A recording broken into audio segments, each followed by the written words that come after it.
Yeah, I found the video a little bit interesting, to say the least. I'm still trying to figure out what that fiery plume is. I keep harping on that, but I'm kind of wondering. I believe that there had to have been some significance there to showing the 1980 image and then showing this image here, and somebody pointed out they were about the same size, which did seem to be true. I don't really know what that's all about, but it was a very interesting video. I am coming rapidly to the conclusion that there is going to be something rather cataclysmic happen. If you go to zetatalker.com, if that's incorrect, then go to the twistedpickle.net. We'll put it on there. The fact that the poles are definitely going to change means you have to physically look at the globe and find out where you're going to be. Right now, this is basically your standard globe. And here I am right here in the United States. Well, if I were to move up into Canada and the poles tilted 22 to 23 degrees, this is going to now be equatorial. And where we might want to move might be in the northern United States areas, because that will be a very good climate.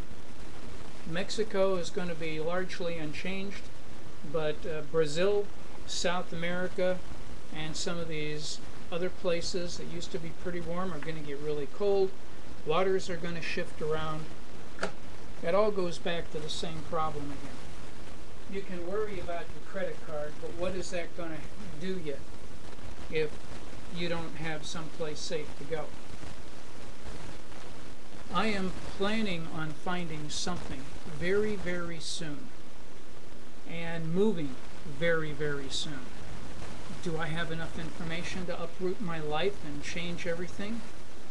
I don't think that I do yet, but I'm getting frightfully close, because at some point you're going to have to say, some piece of information will pop out and say, that's it, this is it for me.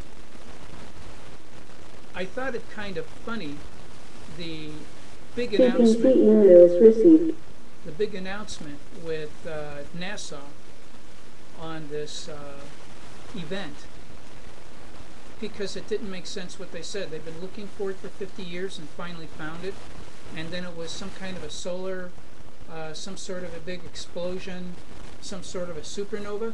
Well, you can't be looking at those things for 50 years specifically. I mean, if you see them, you see them. The last one was somebody set around in the 1600s or something. Give me a break.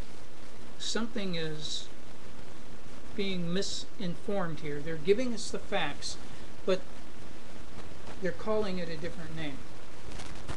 So we'll just have to see what happens.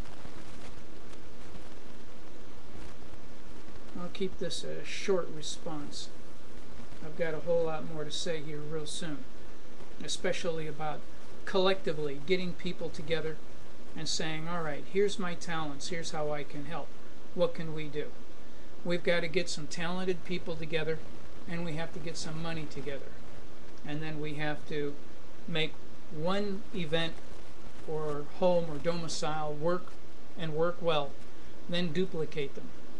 We don't have a lot of time, and we may have to fudge it a little, like find something that's already existing, like coal mines or copper mines. Copper mines would be very good. Structurally a little bit better than coal mines, might help with the EMP. There's a lot of positivity around the copper mines, but we'll get into that.